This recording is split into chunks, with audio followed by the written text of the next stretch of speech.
Now, King Charles is well known for his views on climate change, and apparently he's now taking steps to make sure that his Sandringham Estate is more eco-friendly.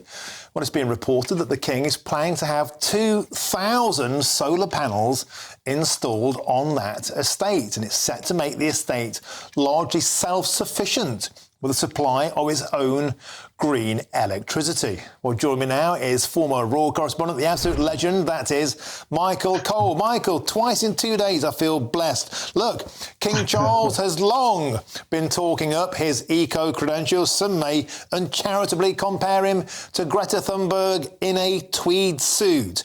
It's one thing, however, to be self-sufficient in energy, but got to be said, solar panel farms, they're hardly eco-friendly, are they? They destroy environments. What's your take? I certainly agree with that. The King has indeed, as you say, Martin, and good afternoon to you, applied for planning permission. Now, this is going to be a bit of a mini solar farm, 2,000 solar panels on a site of 2 hectares. That's about 4 acres by my reckoning.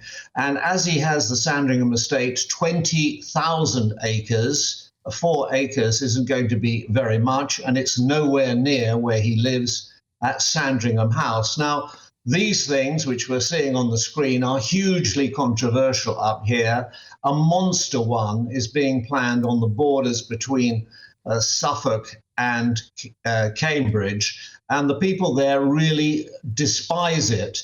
As they say quite rightly, is this grade A agricultural land being turned over to this semi-industrial use and spoiling the look of the countryside and changing it irrevocably and in a negative way.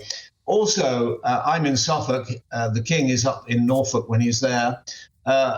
Suffolk is suffering, besides nuclear power station at Sizewell, a new one, Sizewell C, North Sea power, offshore power is being brought ashore at Walberswick, a very scenic and historic artistic village, and in the charming village of Preston too. So we're under siege, and a double row of monster pylons is going to be planned down the spine of Suffolk and Essex to Tilbury.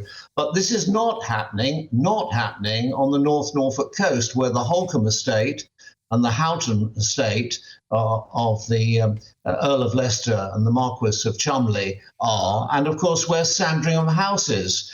So if you want to go and live somewhere where there's not going to be a nuclear power station or a monster solar farm, go and live near the King, because it's not going to happen there.